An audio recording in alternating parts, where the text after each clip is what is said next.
There's a certain kind of child who grows up learning a painful truth long before they even understand it. The truth that home doesn't always feel safe, especially when the danger is the person you were supposed to trust the most. If you grew up with a father whose voice could silence a room, whose moods changed like the weather, which reflected the atmosphere in the house, or whose presence felt heavier than his absence, then you already know what I'm talking about. And if you've ever wondered why you still apologize too much, why conflict scares you, or why love makes you anxious, there is a reason. And by the end of this video, you're going to finally understand it. But before you go anywhere, ask yourself this. What if the way you survived your childhood is the same thing that's quietly sabotaging your adulthood? Because by the end of this video, you'll understand the psychology of children raised by toxic fathers, the emotional consequences, the hidden patterns, and most importantly, how to finally break them. You're going to discover why you react the way you do, why certain situations overwhelm you, why some relationships exhaust you, why love feels confusing, and why you still carry emotional wounds from a childhood you didn't choose. And as you listen, you may start to recognize yourself in ways no one ever explained to you before. Children raised by toxic fathers don't always look harmed. In fact, most of them appear responsible, capable, even strong. But on the inside, there are patterns almost every survivor carries. Maybe you apologize even when you've done nothing wrong. Maybe raised voices shut your body down. Maybe you struggle to say what you need because you learned early that your needs created conflict. Maybe you feel responsible for everyone's emotions. Maybe you find yourself drawn to people who feel familiar, even when they're emotionally unavailable. You may shut down when overwhelmed because silence used to keep you safe. You might feel like you were always too mature for your age, like you never quite got to be a child. You might fear mistakes because mistakes used to mean criticism or disappointment. And no matter what you accomplish, maybe you still feel like it's never enough. These are not weaknesses.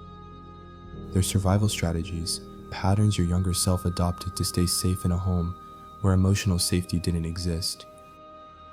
And if you don't address these patterns, they don't just disappear with time. You'll keep choosing the same painful relationships.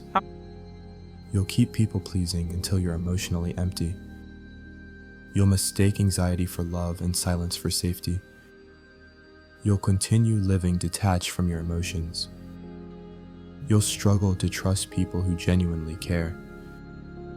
You'll carry the emotional burden your father placed in your hands into your adult life, into your identity, and maybe even into your own parenting. You don't deserve to live that way, and that's why this matters. A toxic father doesn't always look like a monster. Sometimes his toxicity is subtle. The silence that feels like a wall, the criticism that makes you shrink, the unpredictable mood swings that make you monitor every expression on his face, the way he made everything your responsibility, the absence even when he was physically there, the pressure to be perfect just to avoid an explosion, the strange belief you develop that love has to be earned, that peace comes only when you are careful, quiet, and small. So you adapt, you listen for the slightest shift in tone. You predict his reactions. You become hyper-aware of everything. And you shape-shift into whatever version of yourself keeps the household calm. Over time, that adaptation becomes your personality, not because it was who you were meant to be, but because it was who you had to be. Maybe you've asked yourself questions you've never had answers to. Why do I feel responsible for everyone's emotions? Because as a child, other people's emotions dictated your safety. Why do I shut down during conflict? Because conflict used to mean danger, not conversation. Why does love make me nervous? Because love was never predictable. Why do I expect abandonment? Because emotional abandonment was your normal. Why do I feel like I'm too much and not enough at the same time? Because you were never allowed to exist freely. These questions don't make you broken. They make you someone who learned to survive. And this survival follows you into adulthood. It shows up in your relationships, your self-worth, your habits. You struggle with boundaries because you were never allowed to have them. You fear loud voices because you were trained to anticipate harm. You disconnect from your feelings because feeling was unsafe. You take care of others but don't know how to receive care. You crave calm but feel uncomfortable when you get it because chaos feels familiar. You want love but sabotage it because vulnerability feels dangerous. You become hyper-independent, not because you prefer to do everything alone, but because depending on anyone once felt like a risk. None of this is your fault. You did not choose your father's behavior.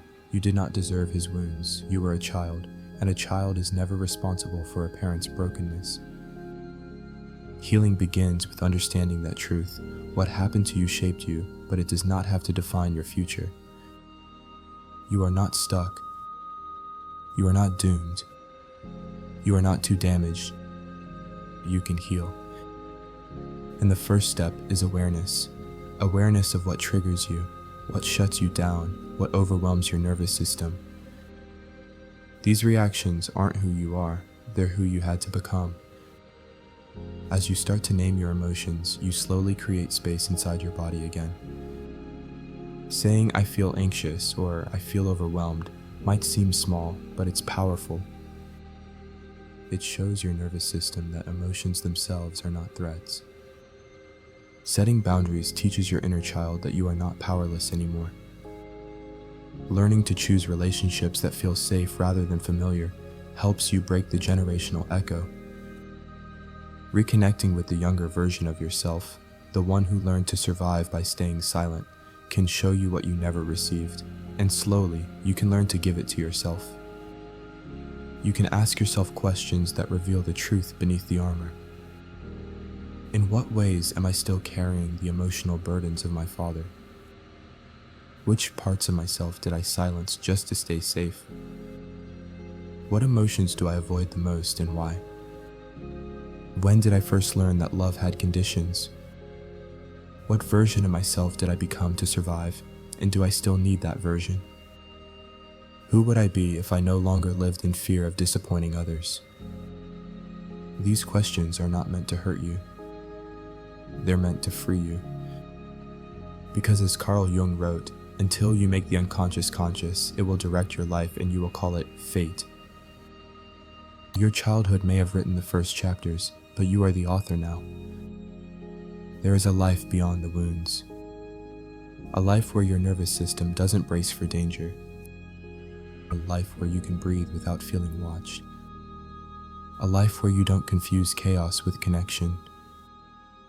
A life where you can rest without guilt. A life where you can trust your voice, your feelings, your worth. Freedom is not a fantasy, it's a possibility waiting for you. The work is hard. Healing childhood wounds is not gentle and it's not quick. But you are doing something extraordinary. You are breaking emotional patterns that were passed down to you. You are becoming the adult your younger self desperately needed. You are learning to love the parts of yourself your father ignored. And I need you to hear this. You are not weak for struggling. You are not broken for hurting. You are not behind for needing time. You are healing. You are growing. You are unlearning a lifetime of survival, and that makes you strong in ways you cannot yet see.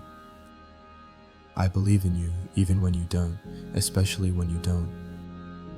You are worth the effort. You are worth the time. You are worth the healing.